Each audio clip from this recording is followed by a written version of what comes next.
एक 20,000 की नौकरी से 2 CR एक साल में मैंने कैसे बनाया है, वो जर्नी मैं आपको एक्सप्लेन कर रही हूँ। तो ना ही ये कोई मोटिवेशनल वीडियो है, ना ही मैं कोई वर्कशॉप बेचने वाली हूँ। मैं जस्ट स्टेप बाय स्टेप आपको अपना एक्सपीरियंस बताने वाली हूँ, क्योंकि मैंने ये देखा है कि मार्केट में सॉल्यूशंस तो बहुत सारे अवेलेबल हैं कि स्टार्टअप जब आप बनाते हो तो क्या करना चाहिए, क्या नहीं करना चाहिए, बट एक्चुअली रियल में प्रॉब्लम सॉल्व कैसे करनी है वो कोई नहीं बताता। तो जब मैंने स्टार्ट किया था, बहुत लोगों ने मुझे ये भी कहा था कि 20,000 की ही तो नौकरी है, क्यों ही करनी है। बट जब मैंने एक्चुअली प्रोफेशनल लाइफ में एंटर किया, मुझे ये समझ में आया कि मुझे कुछ नहीं आता। आपकी एकेडमिक लाइफ कैसी रही है उसका आपके प्रोफेशनल लाइफ से कोई लेना देना नहीं होता। दोनों चीज़ों में बहुत ज़मीन आसमान का अंतर होता है। बहुत बार आज की डेट में जब मैं इंटरव्यूज लेती हूँ, IIT IIM से लोग आते हैं और जब मैं पूछती हूँ कि स्किल आपको क्या आता है, तो लोग कहते हैं कि हम तो IIT से हैं।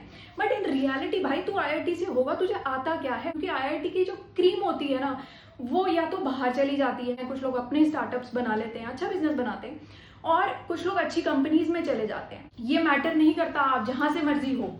जब आप स्टार्ट कर रहे हो ना, आप ये एहसान मानो अगर कोई स्टार्टअप भी आपको नौकरी दे देता है। आजकल स्टार्टअप्स का बहुत ये हाइप बना के रखा हुआ है कि अरे स्टार्टअप में नौकरी नहीं करेंगे।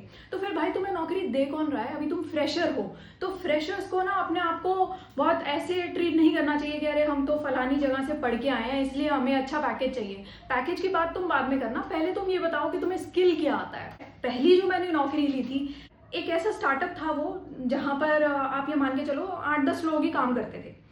अब ऐसे स्टार्टअप में काम करने का ना एक बहुत बड़ा एडवांटेज आपको मिलता है कि आपको हर एक जगह से एक्सपोजर मिल जाता है।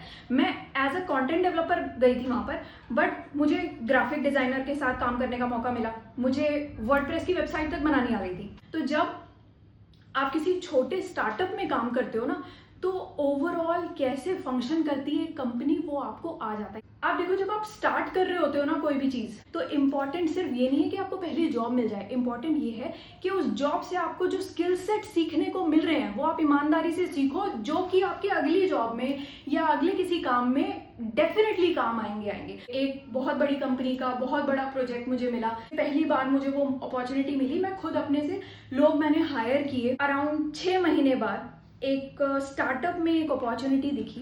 उनका जो रेवेन्यू था, मंथली रेवेन्यू अराउंड 80,000 का था। 6 महीने के अंदर 80,000 के रेवेन्यू से 20 लाख के रेवेन्यू तक ले जाने का पूरा प्रोसेस, पूरी जर्नी कैसी रही है, आपको कौन से स्किल्स सीखने की नीड है, वो स्किल्स को कैसे अप्लाई करना है, जो स्किल्स आपने सीख ली हैं उसको मनी में कैसे कन्वर्ट करना है, कैसे छोटी छोटी चीज़ों पर काम करना है, माइक्रो मैनेज करने का क्या फ़ायदा होता है, SOPs कैसे बनानी है, सारी चीज़ें मैं आपको सिखाऊंगी। एक बात आप याद रखो, अगर आपका बिजनेस आपके छुट्टी लेने पर नहीं चल पाता है, तो इसका मतलब